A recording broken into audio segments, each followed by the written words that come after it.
రప రప రప ఈ 2 రోజులుగా బాగా ట్రెండింగ్ ఇది రాష్ట్రంలో. ఈ డైలాగు పుష్ప సినిమా కన్నా జగన్మోహన్ రెడ్డికి బాగా సెట్ అయింది అనుకుంటాం. ఆ డైలాగు రప రప రప అనేది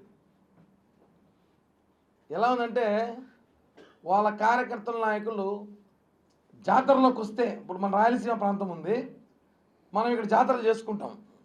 మొన్న తిరుపతి చూస్తాం, చుట్టుపక్కల ప్రాంతాలు చూస్తూ ఉంటాం. జాతరలు చేసుకుంటూ చంపేస్తున్నాడు, వచ్చి నరికేస్తున్నట్టు గంగమ్మ. ఇప్పుడు మేము జాతరలు చేసుకోవాలి వద్దాలు అడుగుతున్నాం. ఇంకా కొన్ని జాతరలు పెండింగ్ ఉన్నాయంట. అవి చేసుకుంటే మీ కార్యకర్తలు మీ అనుచరులు వచ్చేసి రప్ప రప్ప రప్ప మమ్మల్ని నరికేస్తారేమో అనిపిస్తుంది. గంజాయి దాగి పోలీసులు కొట్టిన మహిళలు వేధించిన వాళ్ళకి పరామర్శ జైలుకి వెళ్తాడు.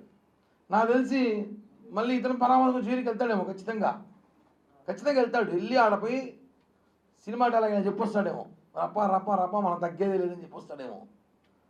అంటే యువతకి ఏం సందేశం ఇస్తున్నారు? నరకండి, పొడవండి, మనకు అడ్డొస్తే వెయ్యండి, గొడ్డలు తీసుకెళ్ళండి, ఇవే చెప్తున్నారా? అసలు ఏం సంస్కృతి తీసుకొస్తున్న జగన్మోహన్ రెడ్డి అందరూ చూడాల్సిన అవసరం ఉంది.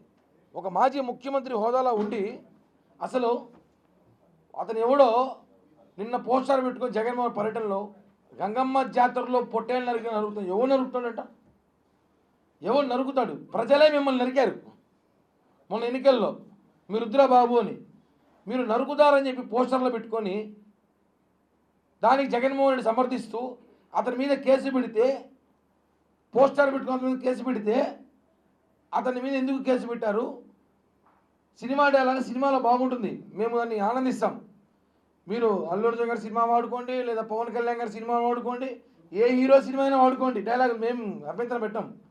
కానీ ప్రజల్లోకి వస్తే అది ఇబ్బంది అవుతుంది, ఇబ్బందిగా మారుతుంది.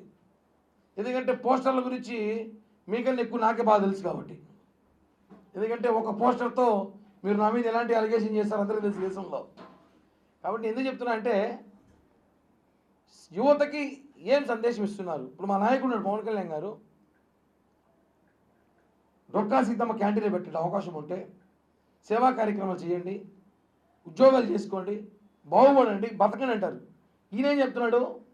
తలకాయలు నరకండి, కాళ్ళు తీసేయండి, మన ప్రభుత్వం వస్తే మన సత్తా ఏందో చూపిస్తాం, మందంతా మందింత అని చూపిస్తున్నాడు ఆయన. ఆయన ఎంతో తెలుసు అందరికీ, మళ్ళీ చెప్పేది అవసరం లేదు, ఆయన ఇంత ఎంతో అనేసి. జగన్మోహన్ రెడ్డి కామెంట్లు పైన రాష్ట్రంలో ప్రజలు గుర్తుపెట్టుకోండి, ఎలాగో వైసీపీ నాయకులందరూ జైలుకు పోతున్నారు. ఇప్పుడు కార్యకర్తలు పంపిస్తాడు ఈ రూపంలో, మీరు కూడా ఓడరా, నరకండి, కొయ్యండి, వేస్తామని చెప్పండి, మీరు తోడుకు పోండి. ఆ నాయకులు ఉంటారు, వాళ్ళు తోడు కావాలి కదా వ్యక్తుల, అక్కడ ఏదో తోడుకి ఏదో పనిచేసులు కావాలి కాబట్టి ఈ కార్యకర్తలను కూడా పంపిస్తారు. జాలేస్తూ ఉంది. వైసీపీ కార్యకర్తలను చూస్తే మాకు జాలేస్తూ ఉంది. మీరు జగన్ ట్రాప్లో పడి మీ జీవితాలను నాశనం చేసుకుంటున్నారు. జగన్ మిమ్మల్ని రెచ్చగొడుతున్నాడు. మొన్న ఎవడో అంటాడు, రేపు మనం కూడా పోలీసులు కొడితే జగన్ మనల్ని పరామర్శిస్తాడు ఎవరట.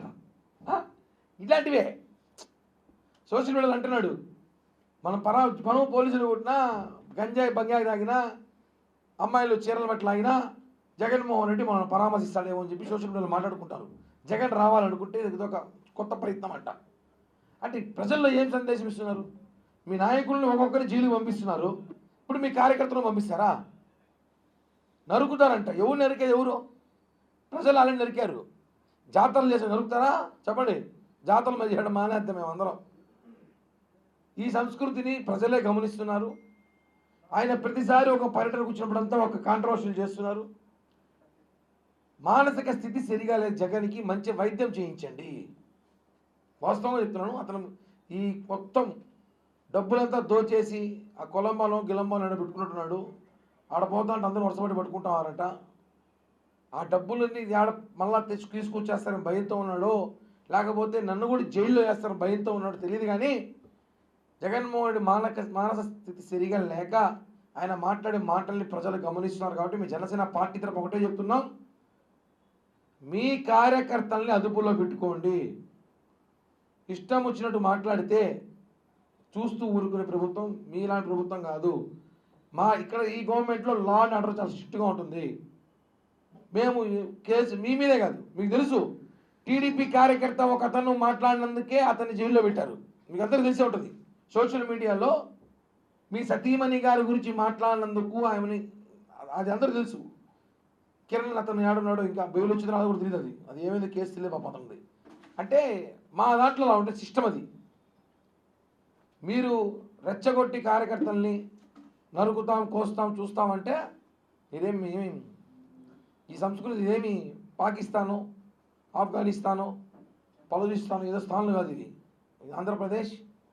తీవ్రవాదుల సంస్థలను మెయింటైన్ చేస్తున్నాను. ఉగ్రవాదుల్ని రెచ్చగొడతారు కదా, ఆడేడో మనం ట్రైనింగ్లు ఇచ్చి ఉగ్రవాదుల్ని ఇలా పోయి కాల్చేయండిరా, ఇలా కాల్చేయండిరా అనేసి చిన్నపిల్లల్ని, ఆ మరి వైసీపీ చిన్నపిల్లలందరినీ ఈయన ఉగ్రవాదులు చేసి ప్రజలపైకి పంపిస్తున్నాడే అనుమానంగా ఉంది. కాబట్టి ఒకటే చెప్తున్నాం చివరిగా, అయ్యా జగన్మామ, అతని పోస్టర్ పెట్టుకున్నందుకు మీరు అతను మద్దతిస్తూ మాట్లాడడం చాలా చాలా చాలా సిగ్గుచేటు.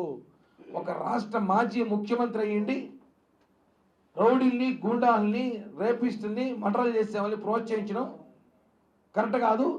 మీ పద్ధతి మార్చుకోకపోతే మీ ఇంటి ముందర మెంటల్ నిలయం అని చెప్పి తాడేపల్లికి బోర్డు పెట్టాల్సి వస్తుంది. ఇది వాస్తవం.